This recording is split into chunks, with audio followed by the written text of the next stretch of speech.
우리가 아는 아브라함은 어떤 사람입니까? 하나님의 말씀 한마디에 고향과 친척을 떠난 결단의 사람, 믿음의 조상, 복의 근원입니다. 그런데 창세기 12장 후반부를 읽다 보면요, 이 사람이 정말 그 위대한 아브라함이 맞나 싶을 정도로 충격적이고 실망스러운 장면을 마주하게 됩니다.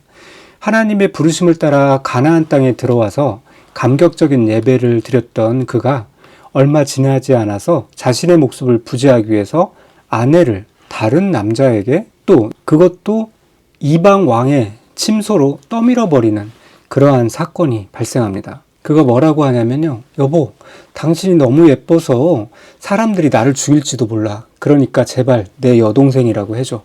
그래야 내가 살아.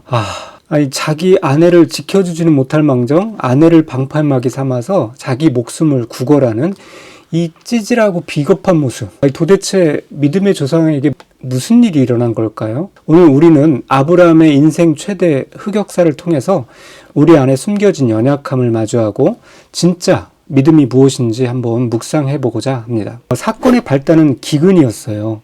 아브라함이 하나님의 약속을 믿고 가나안 땅에 도착했지만 그를 기다리고 있는 것은 젖과 꿀이 아니라 극심한 흉년이었습니다. 여기서 아브라함의 믿음이 첫 번째 시험대에 오르죠. 약속의 땅이라더니 아이고, 이거 완전히 굶어 죽게 생겼는데, 이렇게 생각했습니다. 이때 아브라함은 치명적인 실수를 저지릅니다. 성경 어디를 봐도요, 그가 하나님께 어떻게 할까요? 라고 묻거나 기도했다는 기록이 없어요. 그는 생존 본능에 따라서 움직였을 뿐이죠. 약속의 땅 가나안을 버리고요, 풍요가 보장된 애굽 땅으로 내려간 것입니다. 오늘날의 이집트죠. 성경에서 애굽으로 내려간다라는 표현은 단순히 지리적 이동을 넘어서 영적인 타락을 의미할 때가 많습니다. 하나님이 약속하신 자리를 떠나서 눈에 보이는 세상의 안전지대를 찾아 떠나는 것, 이것이 아브라함의 첫 번째 실패였습니다. 몸이 약속의 땅을 떠나니까요, 마음에서도 믿음이 떠나기 시작합니다. 하나님이 지켜주실 거라는 확신이 사라지자 그 자리를 채운 것은 두려움이었습니다. 애굽 가까이에 이르자 아브라함은 현실적인 공포에 사로잡혀요. 당시 고대 사회는 치안이 불안정했죠. 그래서 힘 있는 자가 미인을 차지하기 위해서 남편을 죽이는 일이 비일비재했어요. 아내 사례는 65세를 넘었지만요, 성경은 그녀가 심히 아름다웠다라고 기록하고 있습니다. 그래서 이 아내를 뺏길지도 모르는 이 두려움에 눈이 먼 아브라함은 묘안을 짜내게 됩니다. 바로 누이 동생 작전이죠. 사실 아브라함과 사례는 이복 누이 관계였어요. 그렇기 때문에 이것은 절반의 사실일 수도 있죠. 하지만 문제는 의도적인 거짓말입니다. 진실을 교묘하게 비틀어서 상대를 속이고 자기의 안전을 챙기려는 고도의 처세술이었던 거죠. 결국 우려했던 바대로 바로의 신하들이 사례를 데려갔고요, 아브라함은 아내를 보낸 대가로 양과 소, 노비와 낙타를 선물로 받았어요. 상상해보세요.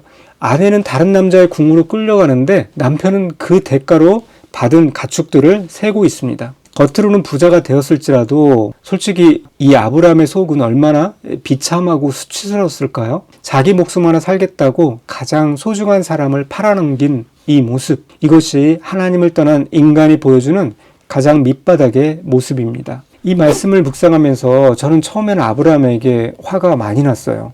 아니, 어떻게 남자가, 아니 또 믿음의 조상이라는 사람이 이럴 수가 있을까? 정말 파렴치한 모습이다 라고 손가락질을 하고 싶었어요. 그런데 묵상하면 할수록 물론 뭐 아내를 팔아먹는 그런 짓은 절대 하지 않겠지만요, 그 아브라함을 향해 뻗었던 나의 손가락이 서서히 이렇게 굽어지는, 그래서 결국은 제 자신의 심장을 겨누기 시작하는 그런 상황에 맞닥뜨렸습니다. 즉 뭐냐면, 너는 다르냐? 라는 그런 질문인 거죠. 사실 나도, 그리고 우리도 인생의 기근이 찾아오면, 또 경제적인 어려움이나 건강의 위기가 닥치면은 너무나 쉽게 기도의 자리를 떠나지 않습니까?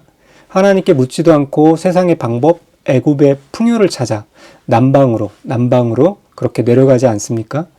나의 안위와 이익을 위해서라면 적당히 거짓말하고요, 또 뭐 이건 어쩔 수 없는 사회생활이야 라고 합리화하진 않는지요?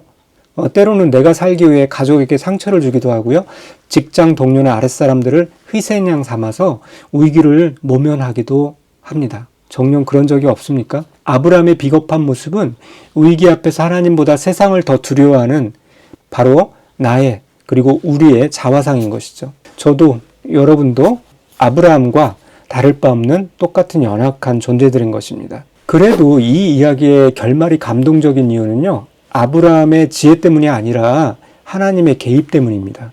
아브라함은 이렇게 우리가 아는 바대로 실패했지만 하나님은 실패하지 않으셨죠. 하나님은 바로의 집에 재앙을 내리셔가지고 사례를 사람들이 건드리지 못하게 했습니다. 이것은 단순히 한 사람을 보호하신 것이 아니죠. 사례를 통해서 태어날 약속의 자손, 그리고 장차 오실 예수 그리스도의 구원 계획을 지키기 위해 하나님이 친히 나서서 수습한 것입니다. 아브라함은 실수투성이었지만 하나님은 그를 포기하지 않으셨어요.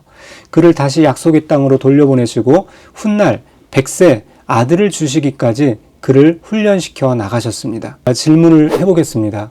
오늘 우리의 발걸음은 어디에 머물러 있습니까?